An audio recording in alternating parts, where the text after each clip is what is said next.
নমস্কার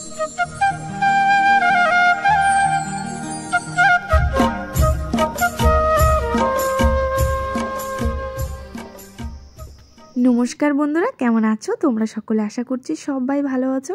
সুন্দর একটা সকাল দিয়ে আজকের ব্লগটা শুরু করছি। আজকে কিন্তু দার্জিলিংয়ে আমাদের থার্ড ডে, মানে তৃতীয় দিন এবং শেষ দিন। ঘুম থেকে উঠে বড়মশাই গিয়েছিল একটু মার্কেটে, সেখান থেকে ঘুরে আসলো আর আমি এতক্ষণে ঘরের সব ব্যাগপত্র গুছিয়ে নিয়েছি, ফ্রেশ হয়ে নিয়েছি। এখন আমরা দুজনে ব্রেকফাস্ট করব। আর বাড়ির জন্য কিছু নারকেলের বিস্কিট পাওয়া যায় এখানে, তাজ বেকারির।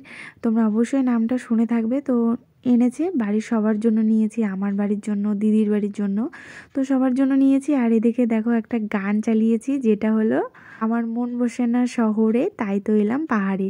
তো গান শুনতে শুনতে দুজনে কিন্তু ব্রেকফাস্ট করছি। আর ও এনেছে এখানে চিকেন রোল, তার সাথে ছিল সস। তো বর বলছে যেহেতু হানিমুনে এসেছি, একটু মানে লাভ শেপ না দিলে কি হয়, তাই সস দিয়ে দেখো আমাদের দুজনের নাম লিখছে। তো বন্ধুরা, তোমাদেরকে একটা কথা বলতে চাই, মানে যারা বলো যে দার্জিলিংয়ে দুজন থাকা খাওয়া কত টাকা খরচা হতে পারে, বা সব মেন মেন জায়গা ঘুরতে কত সময় লাগবে, কয়দিন লাগবে, তো দাদারকে বলছি দেখো সব কিছু কিন্তু নির্ভর করে একটা বাজেটের উপর। আর যারা বাজেট জানো না, দেখো তাদেরকেই বলছি, শুধুমাত্র তোমরা যদি দুজন গিয়ে থাকো তাহলে দেখো থাকা খাওয়া গাড়ি ভাড়া সব কিছু মিলে 10,000 কিন্তু মিনিমাম লাগবে যদি তোমরা কেনাকাটা না করো। হ্যালো গাইস, তো এখন বাজে সকাল 11টা আর আমরা রেডি হয়ে গেছি। এখন আমরা এই যে রুম থেকে বেরোলাম, তো এখন যাবো কয়েকটা জায়গায় ঘুরতে, ছোট ছোট। তো এখন আমরা একবারে বেরিয়ে পড়লাম ব্যাগিংপত্র নিয়ে। আর বাসে কাজ করতে আর কি, বিল্ডিংয়ের কাজ হচ্ছে, বাসে গাড়ি আওয়াজ। তো একদম ব্যাগিংপত্র নিয়ে আমরা বেরিয়ে পড়লাম ওদিকে ঘুরতে ঘুরতে, তারপর শিলিগুড়ি চলে যাবো। তো চলো তোমরা আমাদের সাথে থেকো। আমরা বেরিয়ে পড়লাম, এখন আসলাম রোডে। এখন চলো দেখি কি গাড়ি পাই, শেয়ার গাড়ি পাই নাকি রিজার্ভ করবো। তো চলো, এই তো এদিকে পাহাড়ের রাস্তাগুলোতে ওঠার সময় কিন্তু ভীষণই কষ্ট, নামার সময় ভীষণ মজা লাগে আর কি। পাগুলো একা একা এগিয়ে যায়। তো ভীষণ সুন্দর রোদে উঠেছে আর এই যে নামছি আমরা।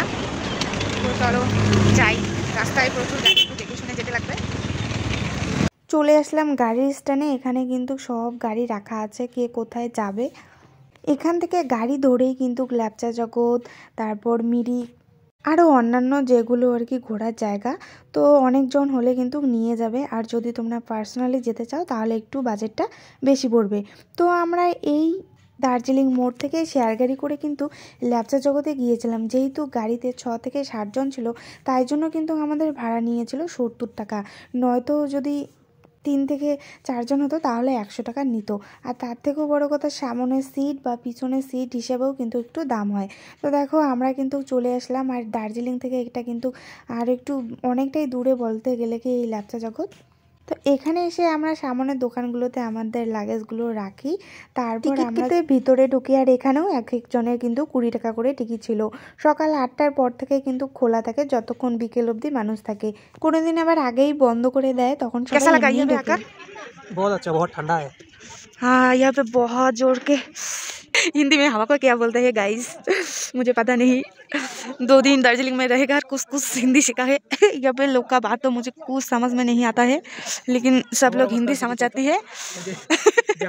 बहुत ठंडा অবস্থা হয়, 2 দিন দার্জিলিং থেকে হিন্দি মনে হচ্ছে। সে ঠান্ডা গাইজ। আমি অনেকক্ষণ 1 ঘন্টা গাড়ি জার্নি করে আসলাম, এর জন্য এখানে একটু বসে আছি, তারপর দেখি ফটো উঠি। এখানে প্রচুর ঠান্ডা গাইস, মানে দার্জিলিংয়ের যতটা ঠান্ডা ছিল না, মনে হয় দার্জিলিংয়ের মধ্যে এটা একটা সেই অংশ যেখানে অতিরিক্ত ঠান্ডা। আর দেখো একটা জিনিস, মেঘ উড়ে উড়ে যাচ্ছে কিন্তু। এই যে এখানে অনেক দাদা ভাই এরা ভিডিও করছে, আর ওই যে আমার বড় উপরের দিকে এগিয়ে চলছে। ভীষণ ঠান্ডা। তো দেখি আমি এখানে একটা শাড়ি পরবো, শাড়ি পরে একটুখানি ফটো উঠবো। ভীষণ ইচ্ছা আমার যে শাড়ি পরে ফটো উঠবো। তো জামার উপরে শাড়িটা পরার চেষ্টা করবো, দেখি। কই যাও? ওখানে আরো বেশি ঠান্ডা। ওই দেখো, দার্জিলিং থেকে ল্যাপচা জগৎ আসতে কিন্তু প্রায় তোমাদের 1 ঘন্টা লাগবে গাড়ি করে আসতে। আর ওই যে বললাম, যদি শেয়ার গাড়ি করে আসো তাহলে কিন্তু এক একজনের 70 টাকা করে ভাড়া পড়বে।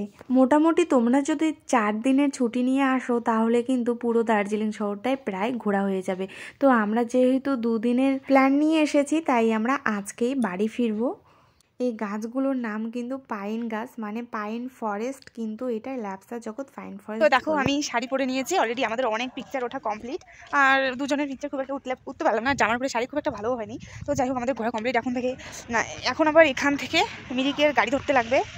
তো এখানে আগে আমরা একটা দোকানে আমাদের লাগেজগুলো রেখেছি, সেখানে একটু টিফিন করবো, ম্যাগি খাবো হয়তো। আর এখানে ম্যাগিগুলো না সত্যি ভীষণ টেস্টি আর হেলদি। তো এখানে একটু ম্যাগি খাবো আর তারপরে কিন্তু আমরা যাবো। তো দেখো শাড়িটা এখানে আমি চেঞ্জ করে নেবো, এই জামার উপরে পরেছি। তো চলো। কনকনে ঠান্ডা ও হাওয়া এরকম সাথে সাথে মানে রান্না করে দেওয়া ধোয়া ওটা ম্যাগি, মানে এক অন্যরকম স্বাদ। এখানে কিন্তু সব দোকানেই মানে প্রায় সেদ্ধ করে ম্যাগিগুলো দেয়, যেমন আমরা বাড়িতে 2 মিনিটে ম্যাগি রান্না করি সেরকম, মানে কোনো রকম মশলা দিয়ে রান্না করে না, শুধু সেদ্ধ করে দেয়, সাথে একটু পেঁয়াজ আর গাজর কুচি করে দেয়। তো আমরা এখান থেকে ভেবেছিলাম যে মিরিক যাব, তারপর মিরিক যাওয়ার সেভাবে আর গাড়ি পাইনি ঠিক মতো, এই জন্য আমরা সেই যাত্রা ক্যান্সেল করে আমরা কিন্তু আবার দার্জিলিংয়ে ফিরে আসি এবং সেখান থেকে শিলিগুড়ি গাড়ি ধরি। এখানে দেখতেই পাচ্ছ কজন গাড়িতে উঠেছি। আর গাড়ি থেকে দার্জিলিং টু শিলিগুড়ি আসলে কিন্তু এক একজনের 250 টাকা করে ভাড়া, মানে 2 জন মিলে 500 টাকা। সরকারি বাসে যদি তোমরা যাও তাহলে কিন্তু এক একজনের 125 টাকা করে, মানে 2 জন মিলে 250 টাকা, আর গাড়িতে আসলে একজনে 250 টাকা করে, 2 জনের 500 টাকা। তো গাড়িতেও কিন্তু মোটামুটি 3 ঘন্টার সময় লাগে দার্জিলিং থেকে শিলিগুড়ি এনজেপি আসতে। তো দেখো একদম পাহাড় পর্বত ছেড়ে একদম ব্যস্ততার শহরে কিন্তু পৌঁছে গেলাম আমরা। আস্তে আস্তে প্রায় আমাদের 7টা বেজে গিয়েছিল। শিলিগুড়িতে এক ভাগ্নের বাড়িতে আজকে আমরা রাত্রে কিন্তু থাকবো। তো যাই হোক বন্ধুরা, তোমাদের আজকের আমার ব্লগটা কেমন লাগলো অবশ্যই কিন্তু কমেন্ট করে জানিও। আর আজকে আমরা এখানে থেকে কালকে কিন্তু সকালবেলা ভোরের ট্রেনে বাড়ি ফিরে যাব। টাটা।